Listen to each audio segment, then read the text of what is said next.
tatlo. Tatlong letra para ang salitang ako.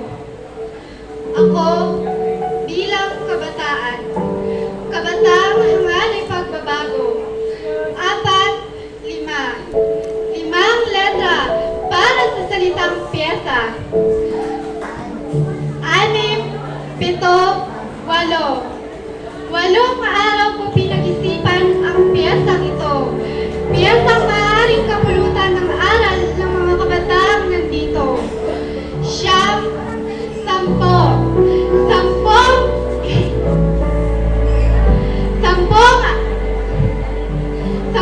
mga daliri na maaaring magbilang ng pagkakataon. Pagkakataong magbago at ituwin ang takbo ng buhay mo. Araw-araw akong nagtatanong, kailan kaya magwawakas? Mga kabataang naliligaw ng landas, mga magulang na laging nagpupunas ng kanilang mga luha, dahil sa anak na tila walang bahid na konsensya. Kailan kaya? Kailan kaya matatapos ang bagyo at tunos sa buhay ng isa't isa? Lalong-lalo na sa mga kabataang nalulong sa bawal na gamot, biktima ng karahasan at marami pang iba. Ang hamon ko sa lahat ng mga kabataang nandito na laging isipin ang magandang kinabukasan at bigyan ng kahalagahan ang payo ng ating mga magulang. Kaya sa pagtatapos ng piyesang ito, naway maukit sa inyong isipan ang mga aral ko at payo, naway manatili ang pagmamahalan sa inyong mga puso.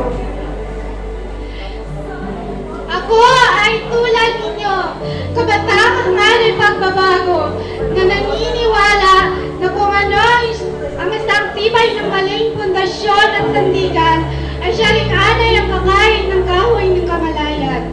Hindi lamang ang bibig ko at boses ang magbibigay ng paalala, pati na rin ang aking kamay, upang may sulat at may bahagi ang mensahe ng pagbabagong buhay. Narito ako ngayon sa inyong harapan, muling magpapaalala na ako ang piyesa sa pagbabago.